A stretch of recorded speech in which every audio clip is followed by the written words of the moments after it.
Good rising, brethren. This is Big Judah coming to you guys in California. Before I begin, give all praise to Most High Yahweh. Acknowledgement to the Earthly Mother. Who is wisdom? Who is the Holy Spirit? Acknowledgement to Yahweh Shai.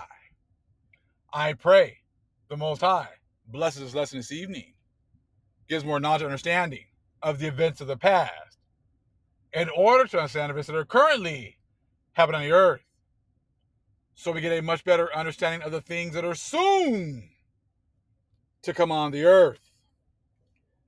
You know, the churches have been set up to keep the vast majority of the people asleep, keep them content with not knowing anything.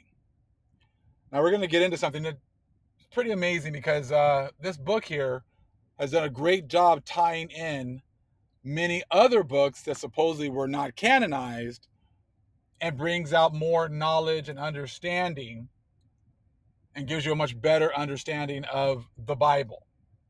You know, when people lived back in the days, Adam times, 800, 900 years, a lot of these people who were in the Bible were actually alive at the same time, had interactions with each other because they lived for such long times. See, those are kind of the things that they really don't talk about. They try to hide, they just try to oversimplify everything. The Bible just really, it's like a simplified version of the events.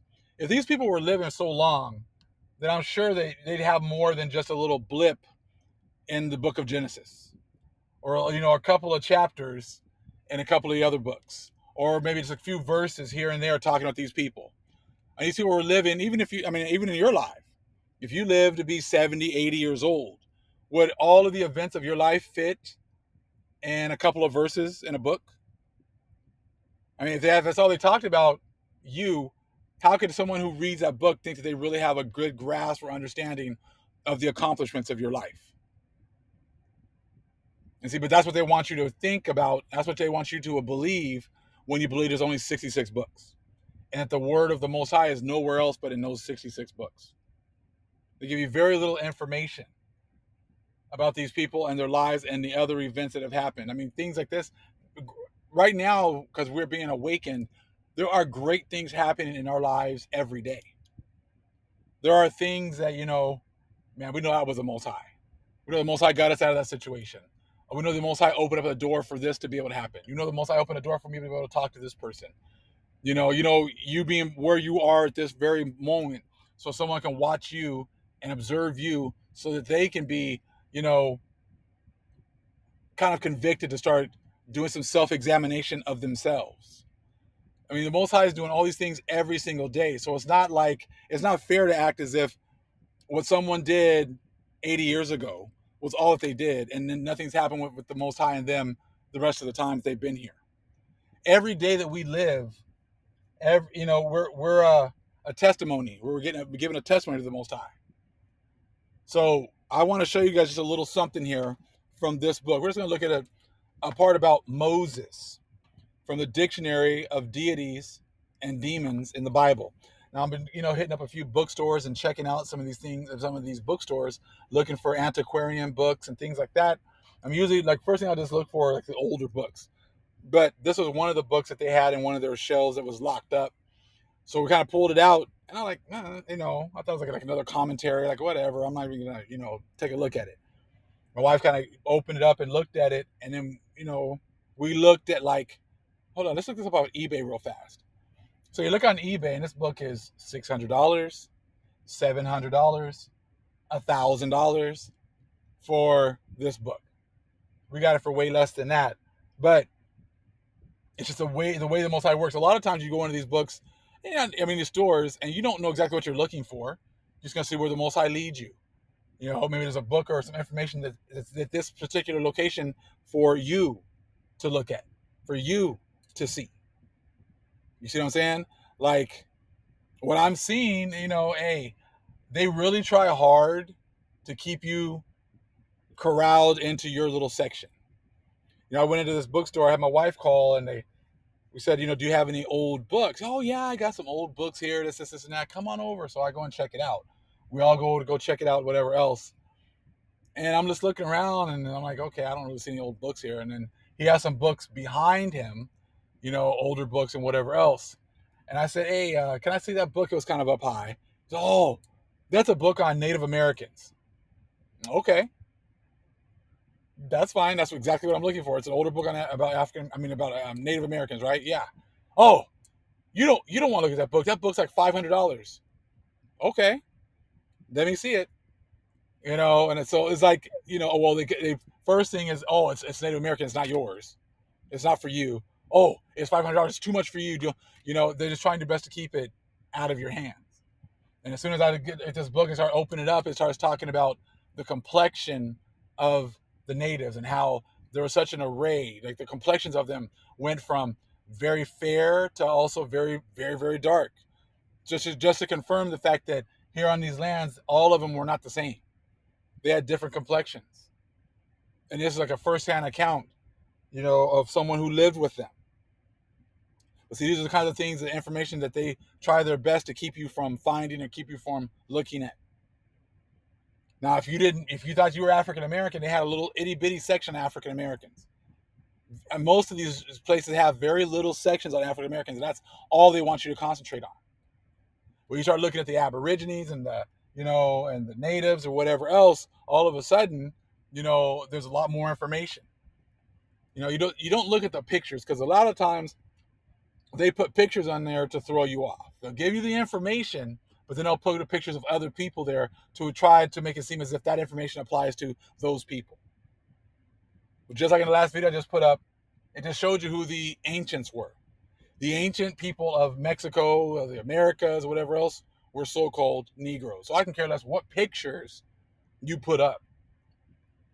That's all part of the tumult. That's all part of the conglomerate coming together to destroy the name of Israel.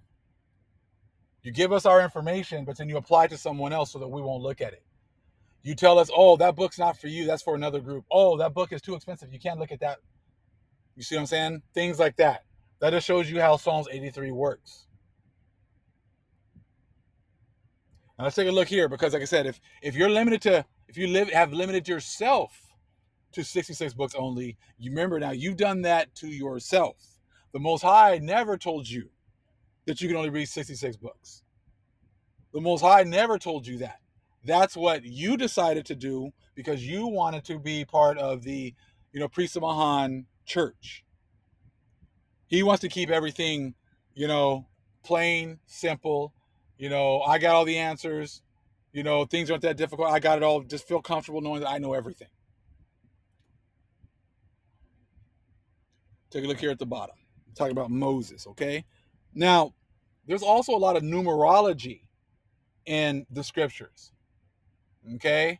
When I told you about 3, 6, 9, and also the number 8, that's all going on into numerology. That's all going into DNA patterning, all right? It's all showing you about the fingerprint of the Most High, how he's into all these different things, okay? That is kind of like confirmation. Most High is mathematics also.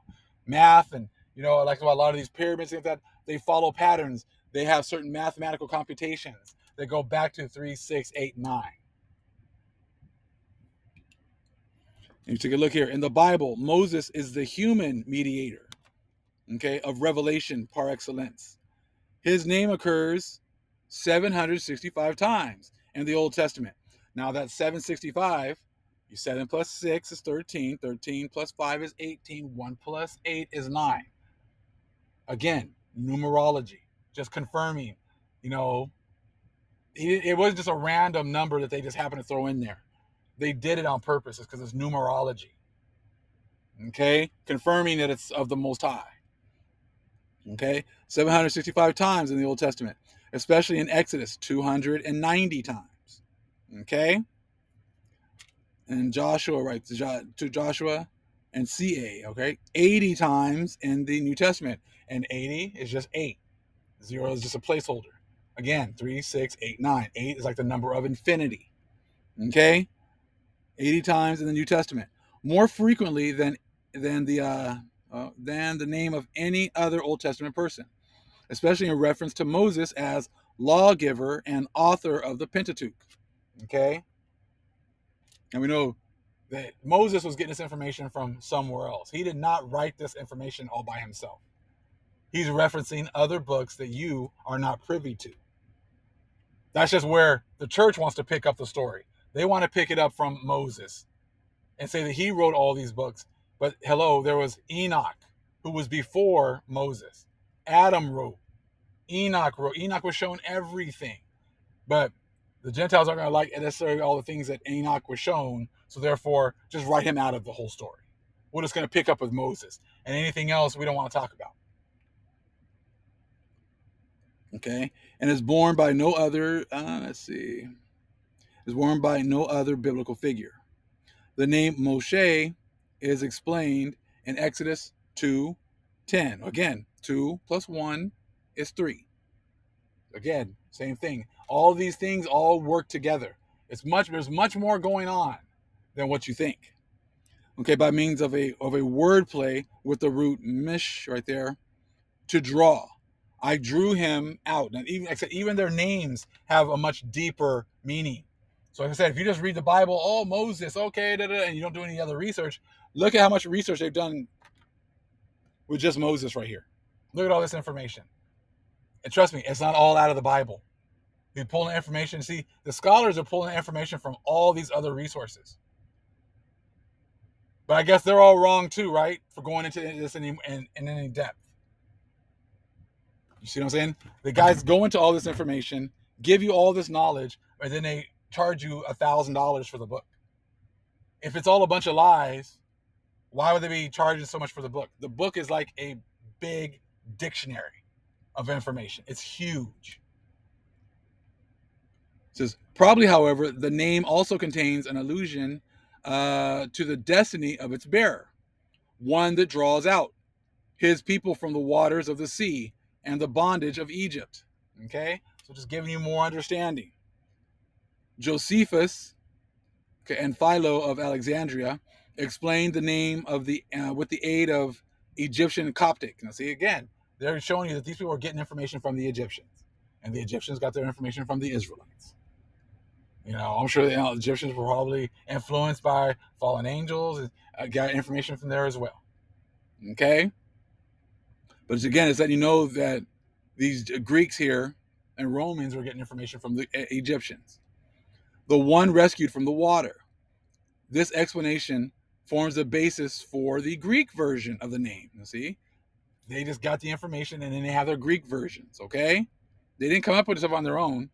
They just got their information from the Egyptians, so they say. And then, hey, remember now, you got to remember, Pythagoras learned from the from the Druids, Alderus. So who's to say that he didn't get this information from them? But they just want to attribute it to the Egyptians, so they don't have to give you information about Acts 29 and Paul going with the Druids and acknowledging the fact that the Druids were the brothers of the Israelites. So ultimately, you can say that they got their information from the Israelites that way. It says the conception, which is currently almost universally accepted, is that the name should be explained with the aid of the Egyptian word MSJ, produce, okay, to produce, bring forth, and that it is an abbreviated form of a theophoric name. Ptah has been born, has engendered, as appears, from Matthew 17:13 and Revelation 11:3-12. Moses was considered to have been transferred like Elijah to heavenly existence, at least according to some Jewish and Christian circles.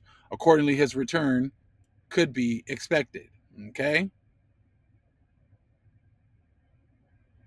You see, according to the Old Testament, and especially the Pentateuchal traditions, Moses had a unique status among men.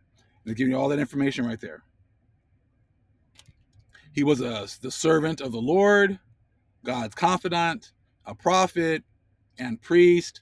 Moses was the Lord's representative to Israel and to Pharaoh, the king of Egypt. He was the redeemer and leader of Israel.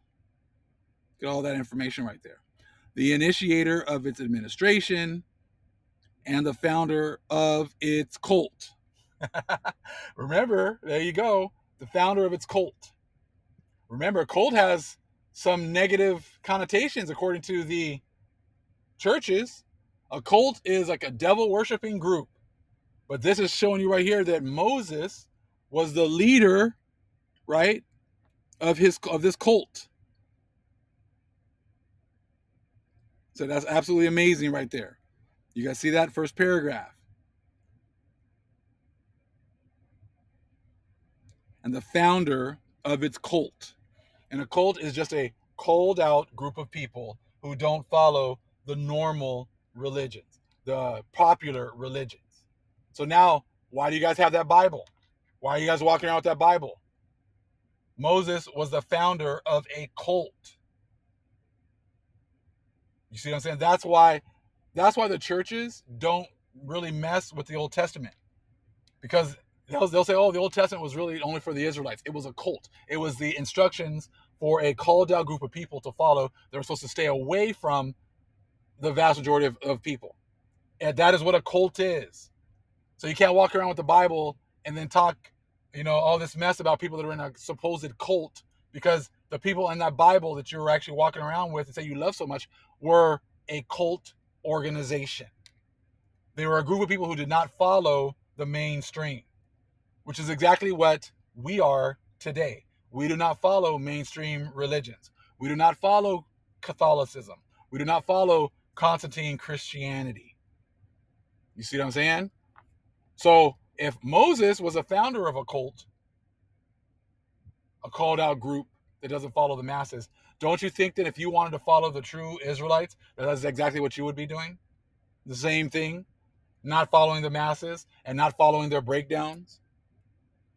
So that's huge right there, down towards the bottom. Numbers 1 and 2, through 26, Deuteronomy 1 9 through 8, and the founder of its cult, Exodus 3:15, 12 through 13, all these verses. You see what I'm saying? So like I said, when you see people like trying to use the scriptures and whatever else, you can get a book like this and you can just, hey, I need this information. Let me go here. And it'll tell you everything.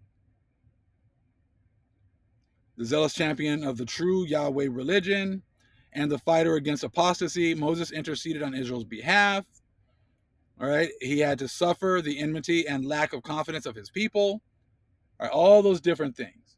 You guys can read that on your own. I just wanted to kind of show you guys some of that right there.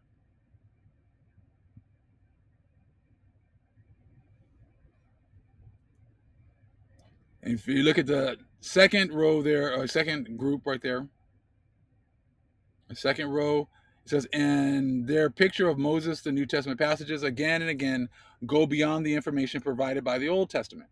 Sometimes they represent traces of the extra biblical Moses' legends. Okay? In conformity with the Old Testament, Moses often appears in the New Testament as Israel's lawgiver.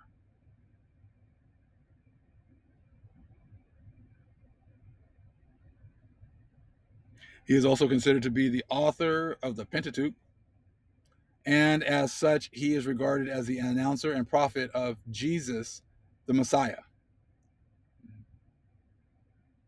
who can be described as a second Moses. Misunderstood and rejected like the first Moses. Various ways, several Old Testament traditions about Moses are used in the New Testament within the context of typological exegesis. In the Old Testament as well as in the New Testament, Moses is above all the mediator of revelation. Okay, several times his most intimate relation with the Lord is emphasized, evidently to emphasize that Moses's words and prescriptions really are the word and rules of the Lord himself. In connection with the role as a mediator of revelation, Moses is portrayed with superhuman traits. According to Exodus right there, towards the bottom, the skin of Moses' face radiated after his meeting with the Most High on Mount Sinai. Okay. His face was enveloped in a divine aura.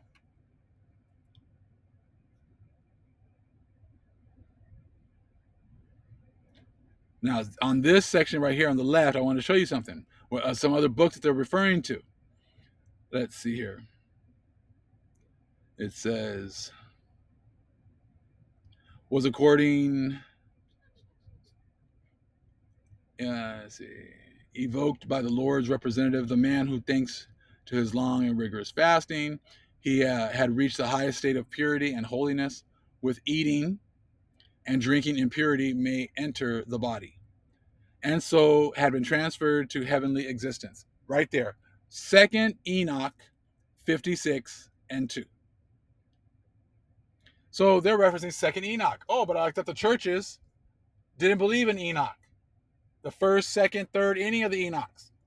You see what I'm saying? But this book right here is showing you that this information is coming from Enoch. The second Enoch 22. So that's huge. Again, these books, which are very expensive, very extensive, go into other books in order to give you a deeper understanding, which is exactly what you have to do. Here a little, there a little. See, this is why they give the vast majority of the people religion. That's just to keep them busy, while the people that are in higher authority, right, higher classes of education, they're writing books like this, and they're referencing other books that they don't approve for the lay people. You see what I'm saying? I mean, that was huge, and I saw that right there, and that's all over this book. They're making connections everywhere. So it's great to actually get in here and take a look and dig when you want to know certain things, because they're going to show you where you can find other information on all of these people. Okay? Because I wasn't going to go through all of it. I wanted you to be able to pause it and take a look at the information on your own. Okay? Read a little bit more. Although he was a mortal, Moses had received the appearance of a divine being. The idea that God can be known to humankind only in and through Moses is also expressed in extra biblical literature. For instance, in Ezekiel, the Tradians exogoge or Goge, he tells about a dream vision in which Moses saw the following scene. Let's see here. God gave him the scepter and the royal diadem. He himself descended from the throne and seated Moses upon it. This dinner, okay, and that's from what this Eusebius, Prep, Evang 929.5. This daring concept is not found elsewhere due to Moses ascended to heaven. You know, it's talking about him ascending to heaven. Okay, just like Elijah did. Okay, and became God's vicegerent or plenipotentiary by receiving divine and royal dignity is attested. However, in Philo of Alexandria and in rabbinic and Samaritan literature, okay, so they're showing you this, all this other information. You know, when Alexandria had 700,000 volumes and they were going around jacking everybody's books, does that sound like a people who were going around just burning books? That's why you got to really think about it when they say things like, oh, when the Spaniards got here, they just made huge piles and burned all these books. Does that really sound like something they would really be doing? Or would they be taking the books back over to Europe? So what you're going to see is, I'm going to show you guys, in the census, it talks about libraries. And it's going to give you information about the libraries here in the Americas and the libraries over in Europe. And you can just guess how about the volumes of books represented here in America and the difference of what was represented in Europe. Because that's what we have to do right now. Is if you want to find like a lot of this information, it's not here in the Americas. It's over in Europe and in other countries that aren't here. Because they're really trying their best to make it seem as if the other nations over there are the old world. So they just transferred a bunch of our books. So of course you're going to say, oh, we burned all of them here. But then our libraries are just huge and massive over there. When we know that the Vatican Library, I did a video on this years ago, had like almost no books, not that long ago. Then all of a sudden, they just had all this huge explosion of knowledge and all these books all of a sudden. I wonder where they got all those from. Just like no different than the Greeks. There's nothing new under the sun. So as the Greeks were coming in, just taking over books in order to put in their Alexandrian library and grow that one, I'm sure that's exactly the same thing that the Romans did.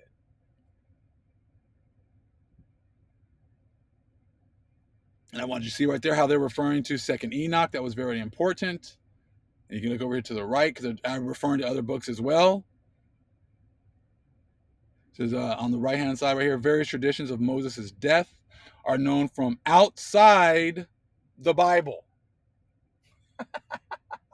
So again, they try to oversimplify everything for the lay people. Okay, man, just give them this. Don't give them too much. Don't make them think for themselves. Don't make them have to do any critical thinking. Here, just give them this. Just tell them this is how Moses died, and then they're just going to run with it. And then they can just argue with each other about the same stuff that's in this book only. They are not. Damn it, you're not allowed to look anywhere else. But right here is telling you. If you look over here on the right-hand side, first paragraph, various traditions on Moses' death are known from outside the Bible. They all express the uniqueness of Moses, okay, and pseudo-philo, telling you where you can even find it. And a Samaritan, Memar Marca the fifth, looks like. So you got the Samaritan right there. His death is even described as his glorification. According to rabbinic literature, Moses' life was not taken away by the angel of death, but by the kiss of the Lord. Okay? So you got that right there. Deuteronomy 34 and 5. It's understood literally. Okay? The easiest form of death.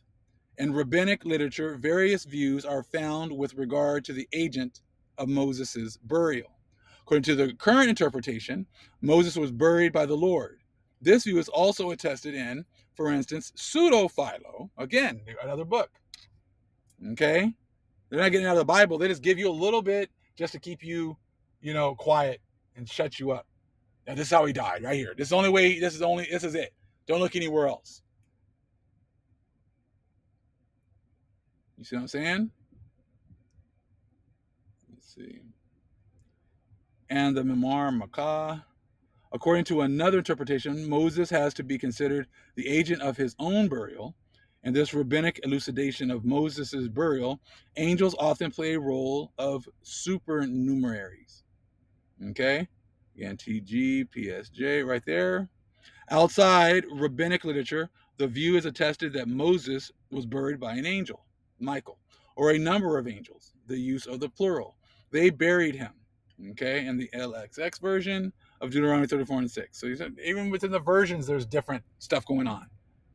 Okay? And in some MSS of the Samaritan Pentateuch, sometimes this depiction of the event is connected with a report of the dispute between Michael and the angel of death, or the devil, about Moses' body.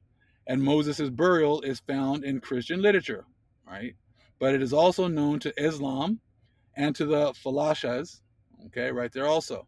The predominant view in the tradition is that Moses did die and was buried. Also, another view occurs that Moses has been taken up to heaven. This view is all alluded to, for instance, in Josephus's version of Deuteronomy 34. Okay? So again, you can read that on your own right there. Okay, we'll stop on it right there. Okay, that's all we got there. Yes. Okay. So I just wanted to show you a little bit how they're using this. They're going to different books, getting other information. They're doing what the Bible told you to do. Here a little, there a little. They're showing you an example of, well, this you can get this from this Philo, pseudo-Philo. Oh, you can get this right here from, Second Enoch. Okay, you can get this right here from the Genesis. They're going all these different places in order to get better understanding. Now, to keep the people asleep and content, they just tell them, hey, you just read those 66 books. Well, we're going to be over here getting more knowledge, understanding, and we're going to be, philosophizing between ourselves with all these other books that we tell you you can't have. Which makes no sense, right? You're supposed to be an Israelite. This is supposed to be your information. You were the orbiters of knowledge. Everyone came to you for understanding. But even when you came into this truth, you stopped your growth because you still decided to only read 66 books. You are the one that's holding yourself back. You're the one that refuses to chase the Most High no matter where he leads you. Make some changes while you still have time. All praise is the Most High Yahweh. Acknowledgement to the earthly mother. Who is wisdom? Who is the Holy Spirit? Acknowledgement to Yahweh Shai. Shalom.